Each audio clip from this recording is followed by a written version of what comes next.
जैसे कुछ लोग बोलते हैं कि जीने का एक तरीका होता है, आदमी प्रिंसिपल्ड है, प्रिंसिपल्ड नहीं है, ठीक है ना। वैसे तुम जब कम्युनिकेशन करते हो, या तो ओरल सामने बोल के, या लिख के, या अलग प्रकार से, कुछ प्रिंसिपल्स होते हैं जो फॉलो होने चाहिए कम्युनिकेशन में। जैसे आइडियल जीवन शैली क्या है? सवेरे जल्दी उठना, एक्सरसाइज करना, ठीक से डाइट, ठीक है ना, काम काज में ध्यान, फैमिली टाइम, ऐसा एक बैलेंस्ड लाइफ, ठीक है। तो उस प्रकार से अ, जो इफेक्टिव कम्युनिकेशन तुमको करना है तो कुछ प्रिंसिपल्स तुमको फॉलो करना होगा। हम एक एक करके देखते हैं कौन कौन से प्रिंसिपल्स है। मैं कुछ जगह पे एग्जांपल्स भी लूंगा, है ना। पहला, principle of clarity. Principle of clarity क्या बोलता है कि टॉप, मिडिल और लोअर, ये तीन लेवल बेसिक लेवल पे रहते हैं। तीनों लेवल पे कम्युनिकेशन अंडरस्टैंडेबल होना चाहिए। टॉप मैनेजमेंट क्या मीडियम मिडिल लेवल को इंफॉर्मेशन दे रहा है, मिडिल लेवल क्या लोअर लेवल को दे रहा है। अनक्लियर मैसेजेस रहे तो हमेशा कंफ्यूजन होता है, ठीक है ना। कम्युनिकेशन तभी ही कंप्लीट होता है कि जो सेंडर का इंटेंशन है मैसेज का, वो इंटेंशन सामने वाला जो वो एनकोड करता है, वो ही डिकोड करना चाहिए। किसने? रिसीवर ने। तो जैसे कि तुम कंप्यूटर खरीद रहे हो, ठीक है ना, या लैपटॉप खरीद रहे हो। तुम जब दुकानदार के पास जाते हो तो बहुत जरूरी है जानना कि लैपटॉप के कैरेक्टरिस्टिक्स क्या है, टेक्निकल तुम्हारे क्या रिक्वायरमेंट है। जैसे मुझे लिखने के लिए पेन लगता है, मैं ये इसलिए 360 डिग्री लैपटॉप है जिसमें मुझे पेन से लिखना पड़ता है। वही उसने 180 डिग्री दे दिया होता तो मेरे लिए कुछ काम का नहीं था, ठीक है। सो एक तो टेक्निकल रिक्वायरमेंट बहुत ज्यादा जरूरी है। अभी आजकल तुमको रेट का हिसाब से करना है तो तुमको वैसा बोलना पड़ेगा। वो वाली बात हो गई, तुम गए एक ऐसा कार का शोरूम, टोयोटा में गए, तुमने सोचा 5-6 लाख की छोटी कार देखेंगे, वो डायरेक्ट ही बोलता है फॉर्चुनर 40 लाख की। तुम तुम डिले पड़ जाते हो, तुम बोलते हो नहीं भाई छोटी कार दिखा। सो क्लैरिटी, क्लैरिटी मतलब तुम बोलते हो तुम्हारे रिक्वायरमेंट। जैसे तुम डॉक्टर के पास जाते हो, ऐसे बैठे रहोगे, डॉक्टर का कैसे डायग्नोस करेगा? तुम बोलो क्या प्रॉब्लम है, जैसे कि पेट में एसिडिटी है या हेडेक है, उस हिसाब से तुम्हारा प्रॉब्लम जो है तुम बताओगे तो डॉक्टर उसके हिसाब से डायग्नोस में मदद मिलता है। और मेरा एक सोचना है कि you can always help the doctor in correctly diagnose. तुमको एसिडिटी का प्रॉब्लम है तो हो सकता है रात को लेट खाया। और याद रखो, जहाँ सर पे टेंशन है वहां पेट को असर होगा, जहाँ पे तुम स्ट्रेस्ड हो, टेंशन में हो, तो पेट खराब होता है, ठीक है। वो एक कारण हो सकता है। एक्सट्रीम कारण में स्टमक कैंसर भी हो सकता है, एक्सट्रीम कारण बोल रहा हूँ। या तो तुमने रात को दही या ऐसे कुछ खा लिया, आयुर्वेदा में दही रात को नहीं खाया जाता है, दोपहर को ही खाया जाता है, ऐसे कुछ चीजें हैं। या कभी कभार दो खाने जो अलाउड नहीं है साथ में खा लिया, कुछ चीजें ऐसे तुम, जैसे खाली पेट केला नहीं खाना चाहिए कुछ खाने के बाद, ये सब आयुर्वेदा और सच भी है बहुत हद तक। तो ये सब फॉलो। तो बोलने के तात्पर्य है कि तुम जब जा रहे हो तो तुम टेक्निकल रिक्वायरमेंट बोलो, डेट ऑफ डिलीवरी बोलो, प्राइस बोलो, टर्म्स ऑफ डिलीवरी बोलो, डिस्काउंट बोलो, क्रेडिट पीरियड बोलो, ठीक है ना, सेंडर का डेजिग्नेशन, रिसीवर कौन है, ये पूरा क्लैरिटी जब रखोगे तो एक ट्रांजैक्शन ठीक से कंप्लीट होगा, बराबर है। सो ये पॉइंट नंबर 1 था। दूसरा, principle of understanding. Principle of understanding क्या है? The sender must be clear. वो जो एनकोड करना चाहता है वो क्लियर होना चाहिए, क्या बोलना चाहता है। जैसे वो 3 इडियट्स में पिक्चर है ना, 3 इडियट्स में वो प्रोफेसर रहता है, वो अ, वो बुक का है ना, जो जोक है उसमें कि बोलते ना, टॉप जैक टेक इट, ऐसे आमिर खान बोलते रहता है। और लास्ट में प्रोफेसर बोलता है तुम चाहते क्या हो, तुम कहना क्या चाहते हो, वो वाली बात है। मतलब वो वाली बात है कि तुम बोलते ना हाईली कॉम्प्लिकेटेड, एक जैसे आदमी बोलता है I have got a deep resource in the बोलते ना deeper variety of your heart which trumpets inside my mind, simple सा आई लव यू, भाई सिंपल सा लॉजिक है, ये बोलो ना। इतने हैवी वर्ड यूज करोगे तो सामने वाला भी कंफ्यूज हो जाएगा। सिंपल सा अंडरस्टैंडिंग, तुम क्या बोलना चाहते हो। In a communication the amount of, बोलते ना, तुमको रिसीवर का एजुकेशन भी देखना पड़ेगा। सामने वाला गांव का आदमी और तुम हाई फाई इंग्लिश बोल रहे हो, वो सोचेगा तुम पागल हो, तुम सोचेगा वो गधा है। तो तो बोलते हैं ना, तुम क्या बोलना चाहते हो, सामने वाला सुनने वाला उसका अंडरस्टैंडिंग लेवल एक अंडरस्टैंडिंग होना चाहिए। तुम इसलिए मार्केटिंग में क्या होता है पता है, तुम कितना भी महंगे कैडबरीज और बोलते हैं ना सॉस या शैम्पूज बेचो, गांव में अब बिस्किट के पैकेट बॉन बॉन तुम 20 30 40 रुपए के बड़े बड़े पैकेट्स बनाओ, बट गांव में लोग 5 रुपए का ही बेचते हैं। उनको पता है, गांव वाले को इतना ही पता है। अच्छा, तुम कोई भी ऑटोमोबाइल डीलरशिप में चले जाओ, ठीक है, एक शेतकरी शेतकरी का अच्छा सीजन हुआ तो उसके पास बहुत सारा कैश आ जाता है एक साथ, है ना। तो वो जब कार डीलरशिप में आता है, तुम पूछ लेना कार डीलरशिप में, वो आकर ना तुम बताओगे कार का it is having 1200 horse power, उसको इससे इंटरेस्ट नहीं है। वो सीधा कार के नीचे घुस जाएगा, पता नहीं उसको क्या समझता है, कार 4 टायर के बीच में जाएगा बस। बहुत बार जो मेरे पहचान के हैं उन्होंने एक ही बोला, जो जॉब किए हैं एज अ मैनेजर या एज एन एग्जीक्यूटिव, क्या करते, गांव के लोग आते सीधा कार के नीचे घुस जाते हैं। तुम उसको कितना भी बोलो ये हॉर्स पावर है 0 to 80, उनको उससे कुछ लेना देना नहीं। उनको गाड़ी चलनी चाहिए, माइलेज देनी चाहिए, कीमत सही होना चाहिए। तो तुमको अंडरस्टैंडिंग के हिसाब से भी देना पड़ेगा, है ना।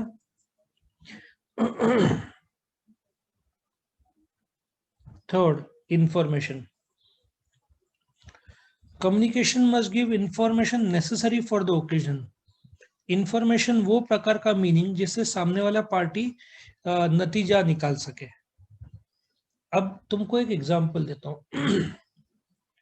नाउ, जो इंफॉर्मेशन है, मेरे टाइम में तुम कैडबरी खरीदते थे बस खाओ कुछ नहीं। आजकल लोग कैसे डाइट कॉन्शियस हो गए, अभी कैसा आ गया इंफॉर्मेशन, तुम एक कैडबरी खाओगे तो इसमें इतना कैलोरीज मिलेगा। तुम अलग अलग होटल से, डोमिनोज से, मैकडोनल्ड से ऑर्डर करोगे ना, वहां पे कुछ भी क्लैरिटी नहीं होगा कितना कैलोरीज तुम खा रहे हो। कम से कम 1500-2000 कैलोरीज हो सकता है एक बड़े पिज्जा में।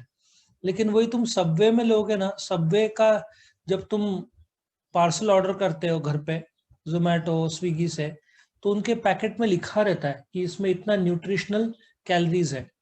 सो बोलने का तात्पर्य यह है कि कई बार, जैसे एक कार्डबोर्ड बॉक्स है, तुम यहाँ से वहां फेंकोगे, लेकिन वहां पे लिखा रहेगा हैंडल विथ केयर, मतलब सीधी बात है उसमें कांच है अंदर। तो एक छोटा सा इंफॉर्मेशन हैंडल विथ केयर से आदमी फेंकेगा नहीं कार्डबोर्ड बॉक्स को, क्योंकि कांच टूटेगा तो उसका नुकसान होगा। तो provide as much information as possible. Next, fourth, principle of consistency. See, तुम्हारे गोल्स जो है, सपोजिटली तुम बॉम्बे जाना चाहते हो, तुम्हारा गोल है बॉम्बे, कार में जाना चाहते हो, प्लान बनाया, सवेरे निकलना चाहते हो, ठीक है, पेट्रोल भराओगे, ठीक है, टायर में हवा भराओगे, ठीक है, एक दो ब्रेक लोगे, और तुम्हारा प्लान था, गोल था शाम तक पहुंचना, सब बराबर चल रहा है। लेकिन तुमने गोल बनाया मुंबई, यहाँ से तुम जाते हो संगमनेर, वहां से जाते हो सिन्नर, फिर सोचते हो पूना, तुमने अपना गोल ही पूरा, गोल तो ठीक है लेकिन तुमने अपना प्लान को ही बदल दिया। सो कंसिस्टेंसी क्या है कि जब तुम घर पेंट कराना चाहते हो, तुम सामने वाले को बुलाओगे, ठीक है, पेंटर को, या जो टेक्नीशियन है वो आएगा, वो बोलेगा कि 8 दिन का टाइम लगेगा पेंटिंग का, और पहले वो दीवार को हार्ड पेपर से रब करेगा, एक प्रोसेस तुमको बताएगा।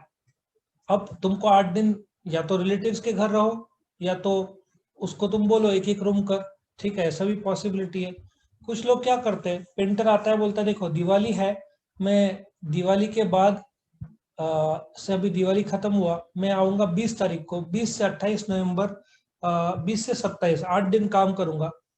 उस समय लोग कम रहे तो अच्छा, क्योंकि धूल वूल उड़ेगा। तो आदमी को प्लान मिलता है, वो चलो बोलता है फैमिली को तुम अपने मायके जाके थोड़े दिन बिता, तब तक यहाँ पे मैं पेंट करवा लूँ। तब तक पेंटर आके चेयर वेयर जो है तुम बाहर तो फेंक नहीं सकते, से प्लास्टिक से ढक दिया।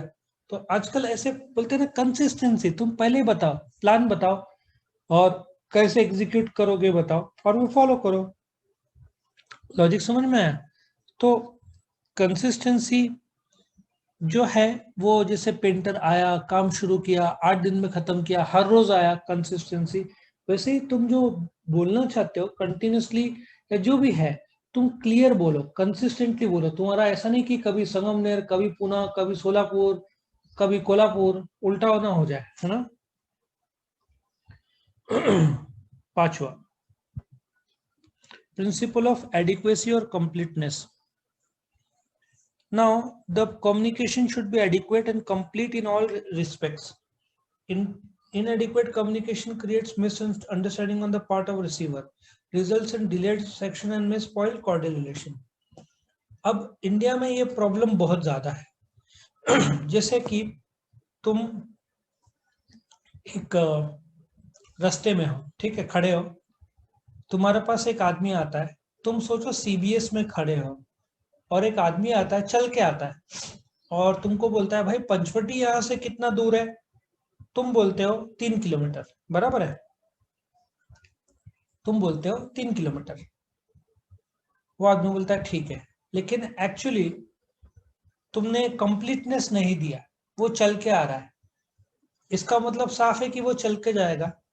तुमने उसको क्या बोलना चाहिए, भाई 3 किलोमीटर है, बहुत 20 से 25 मिनट लगेगा, ट्रैफिक है, थोड़ा आगे 2 मिनट आगे बस स्टैंड है, वहां हर 2-2 मिनट में बस आते हैं, और रिक्शा है, रिक्शा कैसे है ना, तुमको समझ में आएगा उसके बातों से। नासिक का होता तो पंचवटी सबको पता है, वो बाहर का है, और वहां पे सीबीएस का बस स्टैंड भी है, मतलब वहां पे वो बाहर से आया, उसको पता नहीं नासिक के बारे में।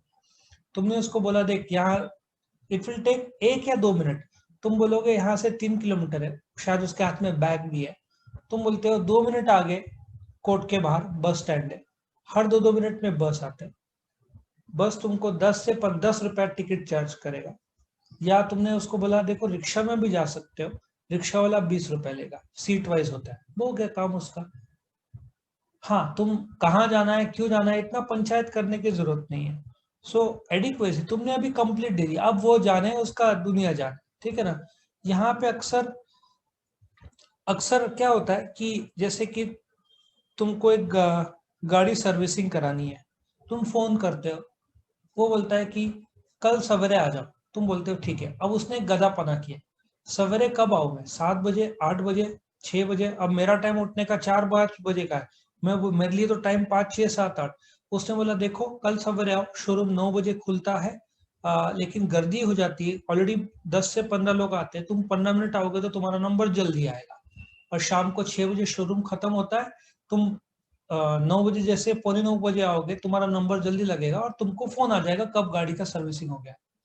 कितना क्लियर उसने बोला, कम एट 8:45, 9 बजे तुम्हारा काम शुरू हो जाएगा, और वो ये भी बोलेगा 9:15 तक तुम आजाद हो जाओगे। ये जो कंप्लीटनेस है इंडिया में बहुत लैकिंग है। लोग इंफॉर्मेशन देते हैं और mostly information is always partial, ठीक है ना। चलो आगे बढ़ते हैं। छठवां पॉइंट, प्रिंसिपल ऑफ टाइमलीनेस। ये तो बहुत कॉमेडी लगता है मुझे, क्यों टाइमलीनेस?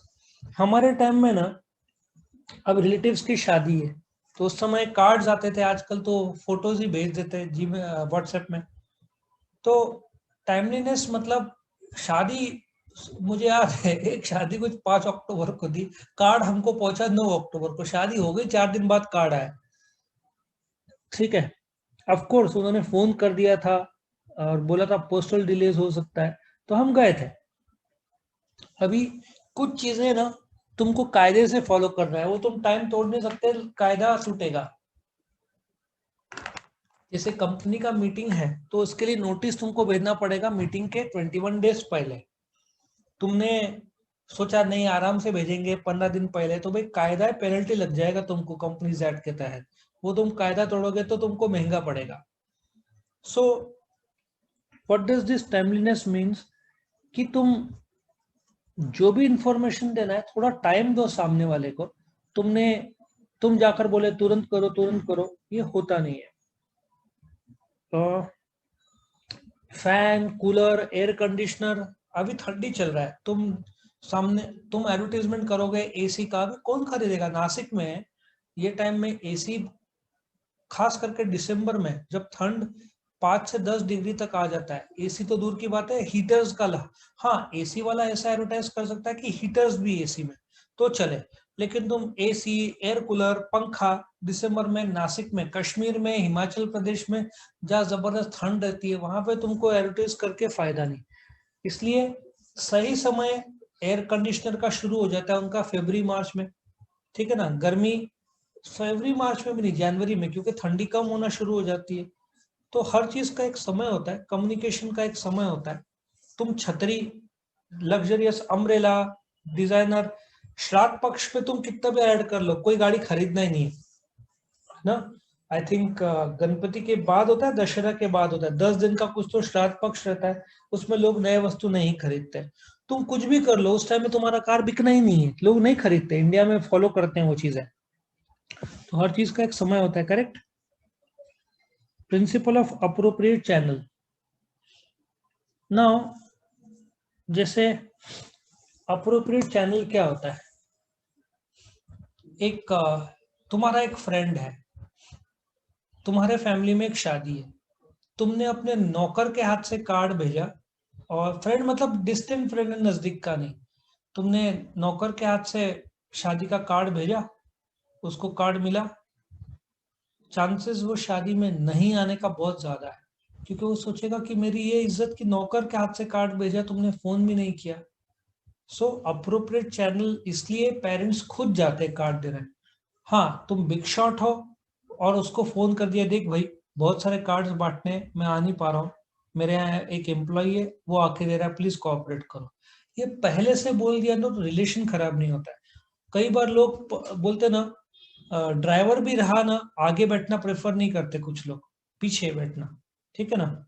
तो और तुम अपने नौकर को लेके जा रहे हो और वो ड्राइवर के साथ बैठा है, ऐसा भी कुछ लोग ड्राइवर नाराज हो जाते हैं। तो बहुत सारे चीजें हैं जो ये पीकू पिक्चर में एक ये सीन था, ठीक है ना। तो अप्रोप्रिएट चैनल, और आज के तारीख का मेजॉरिटी मतलब 90% अप्रोप्रिएट चैनल ईमेल है। अच्छा सेल्स वाले के लिए फोटोग्राफ लगते तो व्हाट्सएप है। तो ये दो चैनल सबसे ज्यादा यूज होते हैं आज के तारीख में। तुम बाकी कोई भी, हाँ ओरल ऑर्डर दे सकते हो, इतने टाइम का रिलेशन है तो एग्जीक्यूट भी हो जाएगा, लेकिन ideal is email and WhatsApp, ये चैनल पे आजकल काम होता है। नेक्स्ट, इसको ऊपर कर दूं थोड़ा सा। Next is principle of integration. The management should build an integrated system of communication so that enterprise can be strengthened and it may enable itself to accomplish its goal with the set framework. Communication to must be free from personal prejudices. अब इसके बारे में मैं चर्चा करूंगा।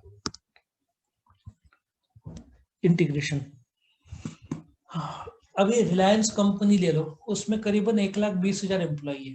अब मुकेश अंबानी हर एक को तो फोन नहीं कर सकता, भाई हैप्पी दिवाली, ठीक है ना। मानते जियो भी उसका ही है, लेकिन नहीं कर सकता फोन। 1,20,000 को फोन करने के लिए कम से कम 1 महीने पहले काम शुरू करना पड़ेगा। 1 मिनट में एक फोन, ठीक है, 1 घंटे में 60 फोन, 10 घंटे में 600 फोन, कहाँ का 1,20,000 पहुंचता है, पॉसिबल ही नहीं है। सो आजकल क्या होता है, हर एक कंपनी में जैसे सॉफ्टवेयर आ गए हैं, और कंपनी का इंटीग्रेटेड सॉफ्टवेयर है, कंपनी के अंदर उनका जो अकाउंट रहता है, सो वो ईमेल जैसे भेजता है, वो 1,20,000 एम्प्लॉय को मिल जाता है। सो इसको इंटीग्रेशन बोलते हैं। हर एक कंपनी का एक इंटीग्रेटेड लेवल ऑफ कम्युनिकेशन रहता है। जैसे मैंने दूसरे वीडियोस में या कोई जगह दूसरी जगह बताया, पहले क्या होता था, मुझे कुछ बोलना है, एक आदमी 6-8 डेस्क आगे है, तो उसको यहाँ से फोन करूंगा, वो उठाएगा, बात करूंगा। आजकल ये सब का चक्कर कम हो गया है। सीधी बात है, मेरा कंप्यूटर स्क्रीन में जैसे चैट का एक छोटा सा विंडो खुला है, वहां पे मैं मैसेज डालूंगा, तुरंत उसको मिलेगा, वहां से वो रिप्लाई करेगा। सो आजकल कम्युनिकेशन बहुत इंटीग्रेटेड। अच्छा वो काम नहीं कर रहा तो व्हाट्सएप कर दो, वो नहीं कर रहा तो फोन कर दो, ठीक है ना। सो थोड़ा इंटीग्रेशन काफी हुआ है। और उस जमाने में 20-25 साल पहले लैंडलाइन हुआ करते थे, 20 भी नहीं, 20-22 साल पहले लैंडलाइन हुआ करते थे, मोबाइल नहीं था। 1999 में मोबाइल नहीं था, आई थिंक 2001 के बाद आया, तभी भी बहुत महंगा था, कंपनी में तो काफी टाइम लगा आने को। तो एक डिपार्टमेंट में जो फोन थे, वो डिपार्टमेंट को बोला जाता था कि भाई महीने का तुमको 500 रुपए तक फोन तुम कर सकते हो, ऑफिशियल जो भी करना है। इसका मतलब जानबूझकर बोलने के लिए कि तुम पर्सनल फोन मत करो घर पे। तो आजकल इंटीग्रेशन सब हो गया है, मोबाइल, व्हाट्सएप, ईमेल। सो एक डायरेक्टर को अपने एम्प्लॉय के साथ बात करना है, एक ईमेल भेजेगा, सबको तुरंत मिल जाएगा। जैसे तुम्हारा स्टेटस है ना, सब देख सकते हैं, या तुमने सबको हाय बोला, सबको एक साथ मैसेज जाता है। So that is integration. आगे बढ़ते हैं। Next is principle of informality. अब ये इनफॉर्मेलिटी क्या है? एक कंसेप्ट है जिसको हम ग्रेप वाइन बोलते हैं। यहाँ पे मैं लिख दूं ग्रेप वाइन। ग्रेप वाइन या डायगोनल फॉर्म ऑफ कम्युनिकेशन बोलते हैं। एक फॉर्मल कम्युनिकेशन मतलब जैसे सेल्स मैनेजर ने सेल्स एग्जीक्यूटिव को बुलाया, बोला कि भाई आज ये कस्टमर के पास जाकर ah, that's a formal channel. Informal channel क्या होता है? जैसे कि जब लंच करने जाते हैं, खास करके लंच का टाइम, सेल्स मैनेजर है, सेल्स एग्जीक्यूटिव है, ऐसे गप्पे मार रहे हैं, क्या चल रहा है भाई, मजा आ रहा है काम करना है, ऐसे। It's not a formal channel, it's an informal channel, जहां पे एक मैनेजर को काफी हद तक, क्योंकि वातावरण थोड़ा फ्री है, फॉर्मल नहीं है, तो बहुत सारा इंफॉर्मेशन उसको इनफॉर्मल तरीके से मिलता है। जैसे कि एक स्कूल में टीचर सिखाता है फ्री है स्टूडेंट्स के साथ, लेकिन बिकॉज वो टीचर है तो उसको क्लास के दायरे में रहना पड़ता है। लेकिन लंच टाइम में सपोजिटली टीचर क्लासरूम में आया, ऐसे लंच कर रहा है और बस पूछ रहा है तुमको मजा आ रहा है, मतलब ये इनफॉर्मल टॉक हुआ, ये फॉर्मल नहीं हुआ, क्योंकि मस्त टिफिन निकाले, गप्पे मार रहे हैं, या स्कूल के बाहर मिले, ऐसे जनरल टॉक कर रहे हैं, तो उसको पता चलता है। उसने ऐसे पूछा कुछ प्रॉब्लम लगता है स्कूल स्कूल से। फॉर्मल कम्युनिकेशन में उसको थोड़ा स्टूडेंट को झिझक होगी, वो शायद बता नहीं पाएगा, क्योंकि उसको लगेगा प्रिंसिपल या ऑब्जेक्शन ले सकते हैं कोई। यहाँ पे इनफॉर्मल है, क्या लगता है ऐसे कुछ प्रॉब्लम है, तो ऐसा धीरे धीरे इंफॉर्मेशन इनफॉर्मल में जो मिलता है फॉर्मल में नहीं मिलता कई बार। ठीक है। Next is principle of flexibility. Now उस समय कम्युनिकेशन टेलीफोन से होता था, यहाँ से वहां, टेलीफोन से, ठीक है। लेकिन आजकल फ्लेक्सिबिलिटी आ गया है। तुम कम्युनिकेशन, जैसे मैंने बताया व्हाट्सएप हो गया, अच्छा व्हाट्सएप काम नहीं कर रहा है ऐसे कुछ, वैसे तो प्रॉब्लम बहुत कम आता है, लेकिन कभी प्रॉब्लम आ गया तो तुम्हारे पास मैसेंजर है, टेलीग्राम है, इंस्टाग्राम में होता है, हाँ इंस्टाग्राम में भी शायद होता है, स्नैपचैट है, ठीक है ना, बहुत सारे चैनल है, कंपनी के खुद के वेबसाइट है।